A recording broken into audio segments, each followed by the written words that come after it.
On March 17, 1879, 40 men climbed into an Ozark hollow carrying rifles and torches. They were not hunting. They were going to burn a family out of its home. At the top of the hollow, they found the cabins standing open. No voices, no footprints in the snow, nothing moving behind the dark windows. But inside, they found something that made experienced hunters walk back outside and refuse to speak for years. Then, as the men started down the mountain, one of them looked back. A tall grey figure was standing at the tree line. It raised one long arm and beckoned. That is where the story of the Ferrickay clan reaches its strangest point. But it did not begin there.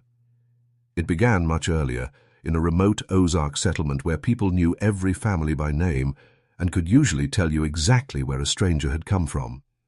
The year was 1879. The settlement was said to sit along a narrow creek called Salo Creek, surrounded by steep ridges and hollows where winter darkness arrived early.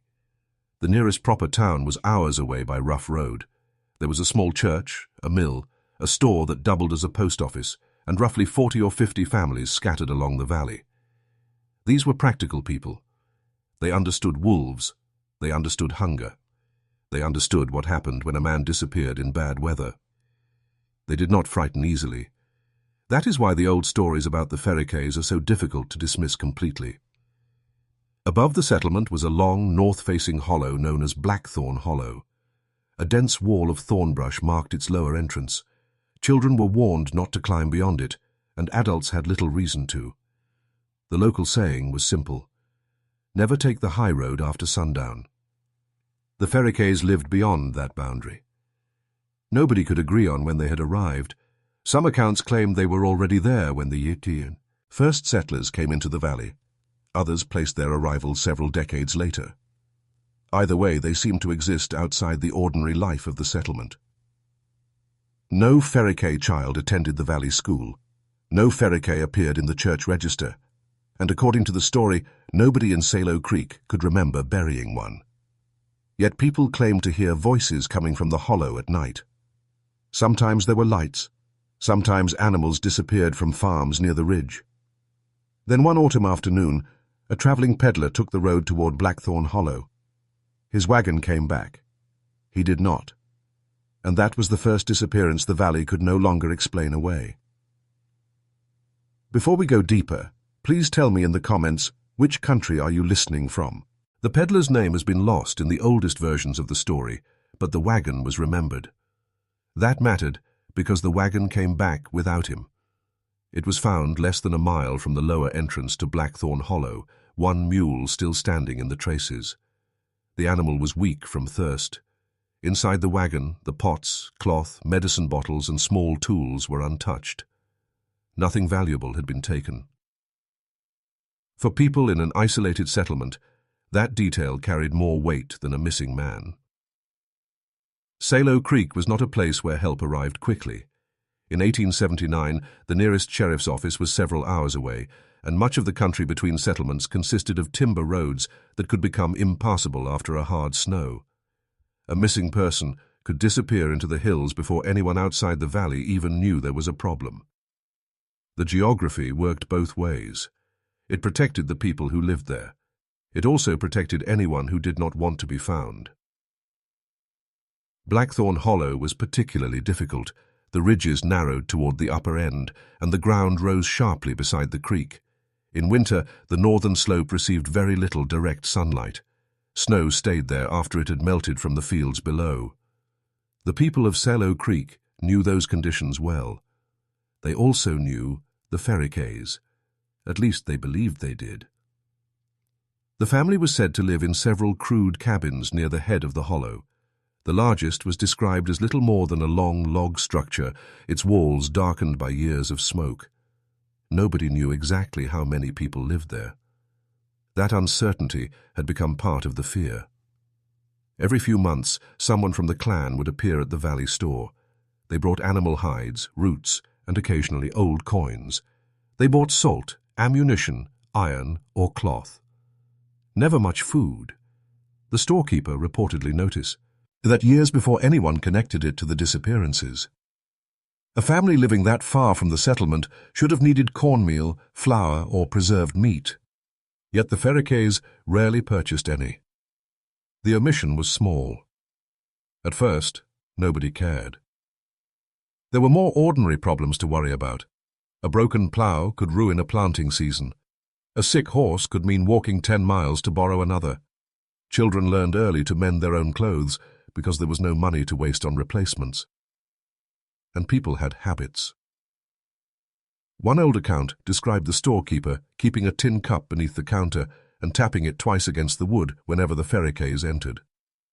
Whether that detail is historical or simply part of the later folklore is impossible to establish.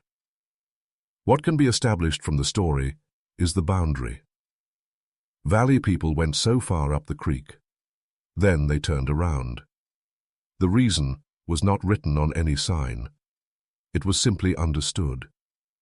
The peddler had crossed that invisible line. His wagon had returned. He had not. And when 4 men finally agreed to search the hollow, they reached the wall of thorns before noon, looked through it into the timber beyond, and stopped. One of them reportedly refused to take another step.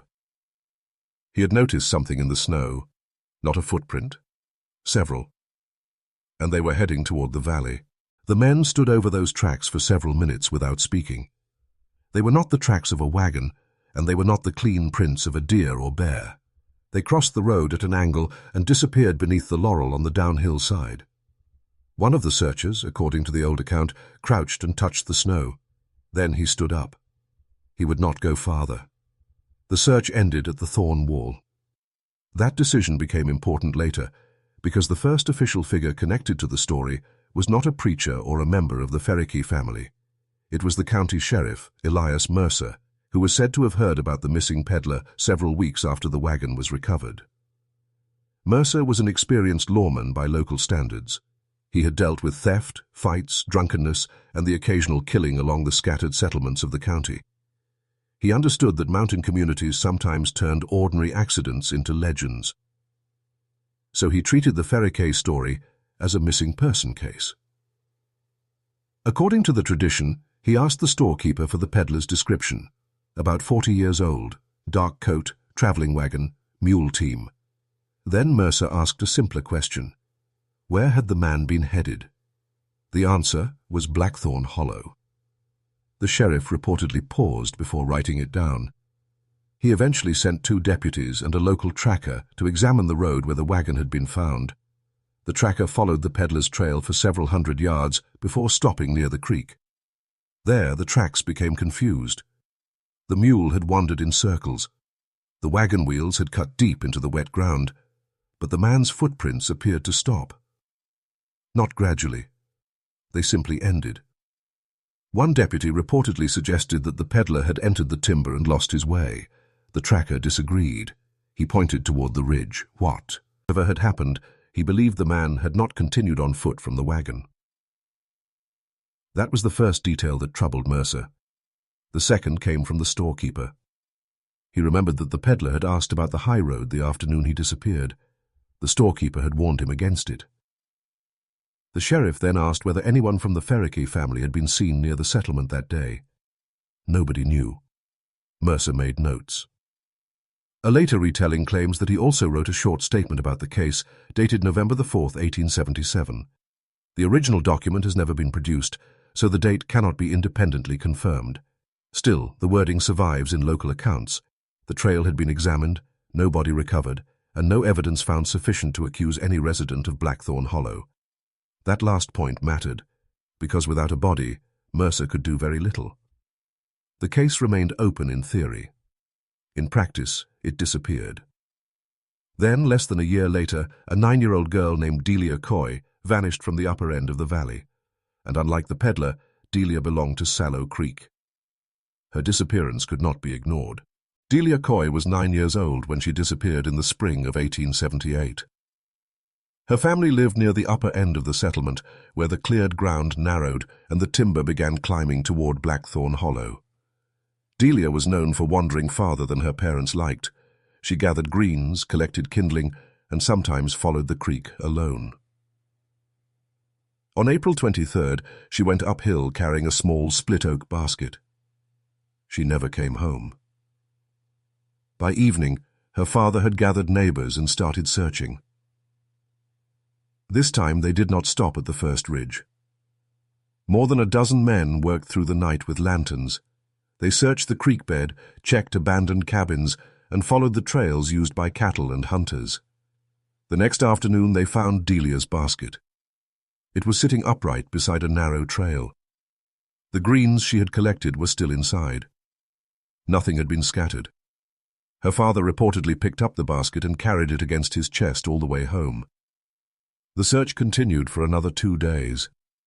On the third morning, the men followed the trail farther uphill than anyone in the settlement normally went. The tracks eventually led toward the entrance of Blackthorn Hollow. That was where the group divided. Some wanted to continue, others refused. The story later claimed that Sheriff Mercer was present, although the surviving documentation is too incomplete to establish whether he actually attended the search. What is consistent in the accounts is the reaction of the local tracker who had examined the ground. He reportedly went pale. Then he told the men they should leave. Nobody understood why. When pressed, he pointed toward the trail. There were small footprints belonging to Dileia. Beside them were deeper impressions that did not match the boots of any member of the search party. The tracker would not identify them. Instead, he folded his measuring cord, put it back into his coat, and walked downhill. The men followed. That evening, Dileia's father went to the church and demanded that the Ferrickays be confronted. The older men tried to calm him. He would not listen.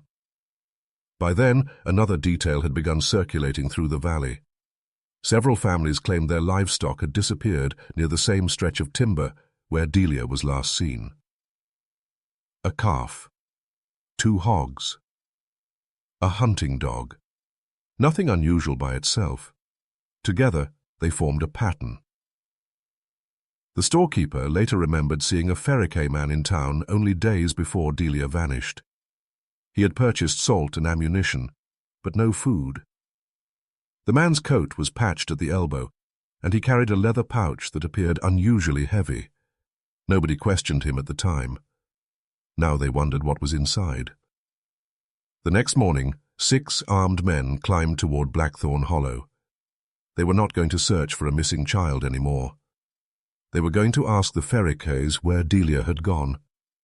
And somewhere beyond the thorn wall, something was already watching them approach. The 6 men reached the thorn wall shortly after 9 in the morning. They stopped there. Beyond it, Blackthorn Hollow narrowed sharply. The creek was little more than a dark ribbon between the rocks, and the trees crowded close enough that 2 men walking side by side would have had to turn sideways in places. Dileia's father wanted to keep going. The others did not. Then something moved above them, not quickly. A figure appeared between 2 trees on the opposite slope and remained there for perhaps 10 seconds. The men later disagreed about whether it was a man or a woman. What they agreed on was stranger. All 6 saw it. All 6 watched it disappear at almost the same instant. No one heard footsteps. They went home without crossing the wall. That failure changed the mood in Sallow Creek. Until then, people could still tell themselves that the Ferrickays were simply an isolated family with a reputation for violence. Dileia might have wandered somewhere else. The peddler might have left the county. The missing animals might have been taken by thieves.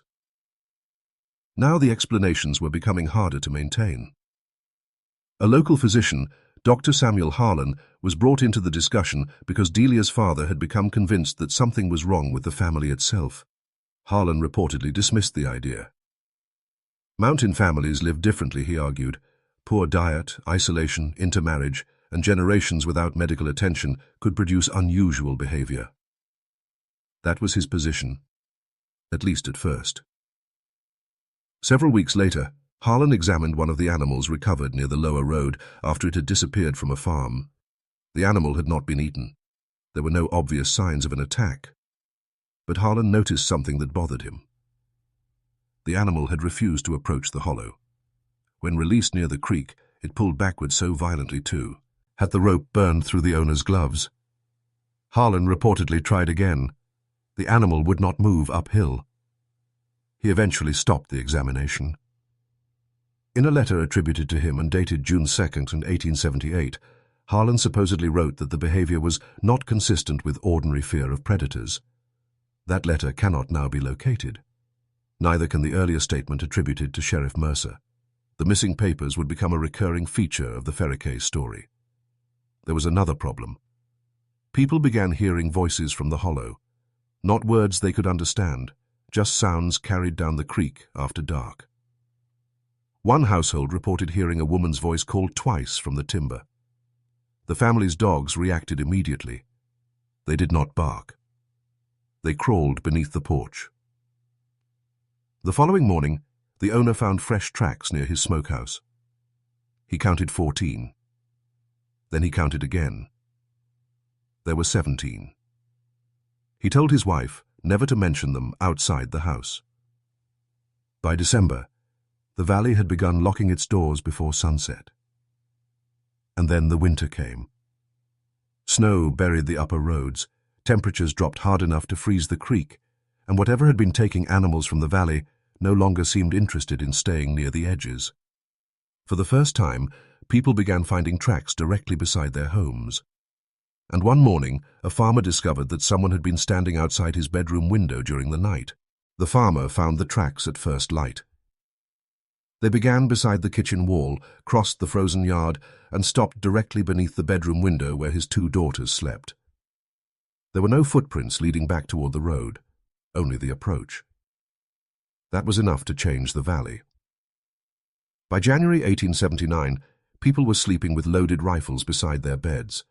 Families moved children into the same rooms. Barn doors were secured before dark, and men took turns watching the windows when the weather was bad. The Ferrickays were no longer a rumor confined to the upper hollow. Something was coming down. On February the 8th, 2 brothers named Isaac and Thomas Raines left before sunrise to check traps along the lower ridge. They had made the trip dozens of times. They knew the country. Only Isaac returned. He appeared near the creek shortly after 4 in the afternoon without his rifle and with 1 boot missing. His brother was never found. According to the story, Isaac could barely speak when the first men reached him. He kept looking toward the ridge behind him.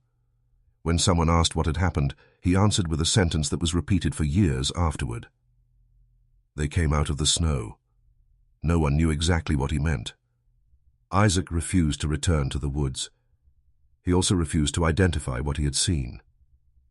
Within days, the valley called a meeting. It took place in the church house on February the 23rd, 1879. The room was crowded. Later accounts put the number of men present at 37, although the exact figure varies. An older preacher named Elder Boyd stood at the front. He had buried children of his own. He had worked through winters when food ran short. People trusted him because he did not speak carelessly. That night, he reportedly told the congregation that the valley had tolerated the Ferrickays for too long. The disappearances were counted. The peddler, Dileia Coy, Thomas Raines, the animals, the unexplained tracks. Nobody in the room offered another explanation. A decision was made. When the weather cleared enough to travel, they would go into Blackthorn Hollow. Not to investigate, to end it. The plan was simple. Nearly 40 men would climb the hollow carrying rifles, axes, and torches. If the Ferrickays resisted, the men would fight. If the cabins were occupied, they would be burned. The decision was reached before midnight. But there was one final complication. A government census clerk had arrived in the county the previous summer. He had heard about the Ferrickays. Unlike the local people, he did not consider the family too dangerous to approach. He wanted their names, their ages, their number. And on the morning of February 27th, 1879, he took his ledger and started up the same road the peddler had taken 2 years earlier. He never came back. 3 days later, his ledger was found lying closed on a flat rock at the mouth of Blackthorn Hollow. There was 1 page open inside. Across it were dozens of tally marks. And the last mark had been dragged violently across the paper, as though the person holding the pen had suddenly stopped counting. The ledger was taken back to the church house before anyone dared open it again. That detail is easy to overlook. Nobody wanted to be the first. When the pages were finally turned, the census clerk's handwriting remained neat through most of the book. Names, ages, occupations, families recorded one household at a time. Then came the final page. There was no completed family entry, only marks. One, then another, then several more, pressed harder into the paper. The story says the tally reached 48 before the writing became uneven. After that, the pen dragged downward and stopped. Whether the ledger truly existed cannot now be established. No surviving census record confirms the account, but in the folklore surrounding Blackthorn Hollow, that page became the closest thing the valley ever had to an official count of the Ferrickays, and it was enough to frighten the men who had already decided to go up there. The weather finally broke on March 17th. The snow had hardened overnight, making the upper trail passable. At first light, 40 men gathered near the church. Some carried rifles, others carried shotguns or axes. Several carried bottles of coal oil wrapped in cloth. Elder Boyd went with them. Dileia Coy's father went too. They climbed slowly because the snow was deep above the lower creek. Nobody talked much. The men had spent weeks imagining what they might find, and imagination had made the journey harder than the mountain itself. At approximately 11 in the morning, they reached the first thorn barrier. The branches were black and twisted, tangled so tightly that the men had to cut an opening. Beyond it, the temperature seemed to drop. The creek was frozen. No birds moved in the trees. Even the men who later described the expedition struggled to explain the silence. One claimed they could hear the metal fittings on another man's rifle whenever he shifted his hands. Then they found the first cabin. It was empty. The door stood open. Inside was a cold hearth and a wooden stool with one leg shorter than the others. Someone had tried to level it with a flat stone. The men searched the room. Nothing. The second cabin was the same. The third contained clothing, children's clothing, folded carefully against one wall. No bodies, no occupants, just clothing. Then one of the men noticed something outside. There were no tracks around the cabins, not even old ones. The snow around the buildings remained almost perfectly smooth. 40 men had entered the hollow, yet whoever had lived there appeared to have left without crossing the snow. The search party spread out. They found a narrow passage behind the largest cabin, partly hidden beneath the floor.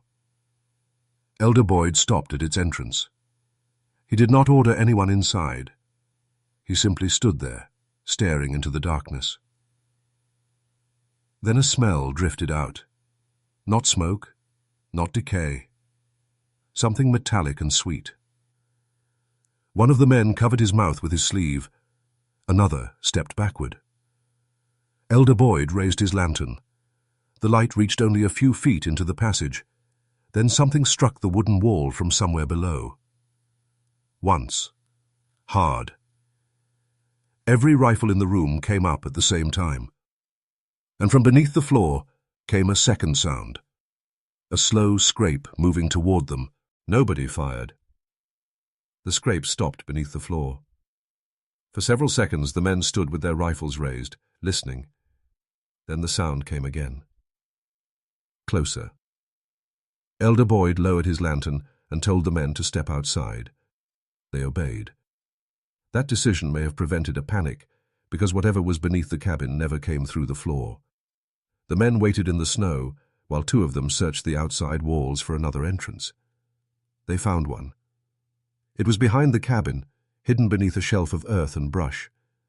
The opening was narrow enough that a grown man had to crawl. No one wanted to go first. Finally, Dileia Coy's father volunteered. He crawled inside with a lantern. The others watched from outside. He was gone for less than a minute.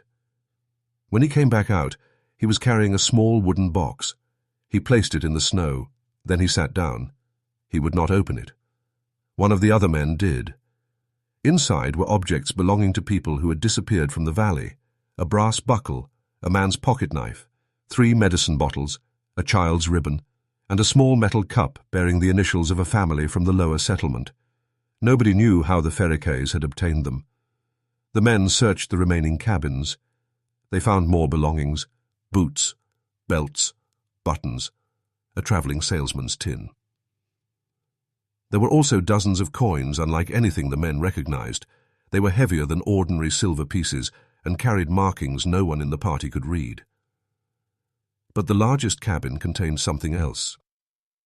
Its interior had been divided into 2 rooms. The first looked like a living space. The second had no furniture. Along the wall were shelves. On those shelves were bones. The men did not describe them in detail afterward. Some were clearly animal remains. Others were not so easy to identify. That distinction was enough. The search party left the cabin. Elder Boyd stood outside for several minutes with his hat in his hands. Then he gave the order. Burn it. Coal oil was poured across the walls. The torches were lit. Within minutes, flames had reached the roof. The other cabins followed. Smoke climbed above the hollow, while the men stood back and watched. There was no resistance. No Ferrickay appeared. No one came running from the trees. The silence made the burning feel less like a victory than a strange interruption. Then, just as the last cabin caught fire, one of the younger men looked toward the ridge. He saw movement. A figure stood among the trees roughly 200 yards above them. Tall, grey-haired, motionless. The man raised his rifle. The figure did not move. Then it lifted one arm. The gesture was slow, almost casual. And the young man suddenly lowered his rifle because he recognized the gesture. It was the same beckoning motion described years earlier by the boy who had wandered into the hollow. The figure turned. Several smaller shapes appeared behind it, and they began moving deeper into the trees. By the time the flames died down, the figure on the ridge was gone. So were the smaller shapes. The men searched the tree line until darkness made it impossible to continue. They found no footprints, no broken branches, nothing that could explain what the young man claimed to have seen. But the wooden box changed everything. Because among the belongings inside it was one object that Elder Boyd recognized immediately: a brass key. It belonged to the old courthouse in the lower settlement, and according to the records, that key had disappeared 23 years earlier. The next morning, Boyd rode into town with the box strapped beneath his saddle. He went straight to the courthouse. The clerk unlocked the records room and began searching through the old property registers. At first, nothing seemed unusual. Then Boyd noticed a name: Ferrickay. It appeared in a land transaction dated 1841, but the name was not listed as a buyer. It was listed as the previous owner. The property described in the document covered nearly 300 acres surrounding the hollow. That meant the Ferrickays had not simply appeared there. They had legally owned the land, and someone had deliberately removed them from the public record. The clerk pulled another book from the shelf. This one contained missing person reports. Several names matched the objects discovered inside the cabins: a traveling salesman, a farmer, 2 children, a schoolteacher, and one family that had vanished together. Beside each name was the same handwritten note: no remains recovered. Boyd stared at the pages. Then he noticed something even stranger. The handwriting in the margins belonged to the same clerk who had supposedly recorded the disappearances decades earlier. But that clerk had died before several of the people listed had even disappeared. Someone had been adding information onto the records long after the original reports were filed. Boyd closed the book. He told the clerk to lock everything away. But before he left, the clerk asked him one question. "Elder Boyd, did you burn the hollow?" Boyd nodded. The clerk looked relieved. Then he whispered, "Good. Why?" The clerk hesitated. "Because if those cabins were still standing," he glanced toward the courthouse window, "they might have come back." Boyd said nothing. That evening, he returned home. Waiting on his porch was a small wooden box. the same kind found beneath the cabin. But this one was different. There was no lock. Inside was a single object, a child's ribbon, and beneath it was a folded piece of paper. Boyd opened it. Only 6 words had been written. "You burned the wrong house." The following morning, another disappearance was reported. This time, it was not in the hollow. It was in the lower settlement, and the missing person was the courthouse clerk. 3 days passed before anyone found the courthouse clerk. They found his horse first. It was standing alone beside the old road leading toward the burned hollow. The saddle was still attached, his coat was hanging from it, and inside one of the pockets was the courthouse key. The same brass key Elder Boyd had found in the wooden box. By then, nobody in the settlement wanted to go near the hollow. But Boyd went. He took 4 men with him. They reached the burned cabins shortly before sunset. Almost everything had collapsed into ash, except one structure. The smallest cabin had survived. Its walls were blackened, but the roof remained. Boyd stopped when he saw it, because that cabin had been completely surrounded by flames. There should have been nothing left. They entered carefully. The room was empty. Then one of the men noticed the floor. Fresh scratches crossed the boards. Someone, or something, had recently dragged something heavy across them. They lifted the boards. Beneath them was a narrow passage. It descended into darkness. No one spoke. Boyd lit a lantern and climbed down. The passage continued beneath the earth for nearly 50 yards before opening into a chamber. Inside were shelves, empty ones. Whatever had been stored there was gone, except for one object sitting in the center of the floor, a ledger. Boyd opened it. Page after page contained names. Some belonged to people who had disappeared, others belonged to families still living in the valley. But the final page stopped him cold. At the top was a date, 91. Beneath it was a list of names. The first 4 belonged to the men standing behind him.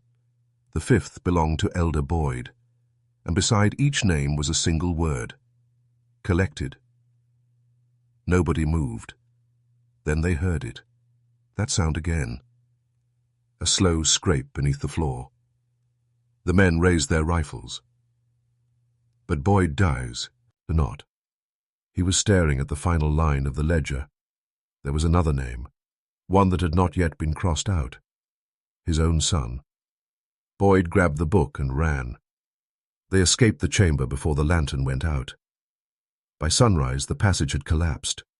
The settlement authorities later searched the area. They found no entrance, no bodies, no evidence of another cabin beneath the ground. The official explanation was simple. The Ferrickays had been a violent and isolated family. The disappearances were attributed to exposure, accidents, banditry, and unreliable frontier records. The story should have ended there. But years later, when the courthouse was renovated, workers discovered something inside the wall behind the old records room. A narrow wooden compartment. Inside was a bundle of documents. Among them was the original Ferrickay land deed, and beneath it was a handwritten statement from a former county clerk. He claimed the Ferrickays had been ordered to leave the valley decades earlier. They refused. People disappeared. The county investigated. Then the investigation stopped. Not because the mystery had been solved, but because several officials had received the same warning. Do not enter the hollow after dark. At the bottom of the statement was one final sentence, written in a different hand. They were never the ones people should have feared. No one ever proved what that meant. The Ferrickay cabins were gone. The passage was never found again, and the missing people were never recovered. But among the surviving records, one detail remains impossible to explain. The last entry in the ledger was dated 23 years after the Ferrickay cabins had supposedly been abandoned. And beside that final name was a word, waiting.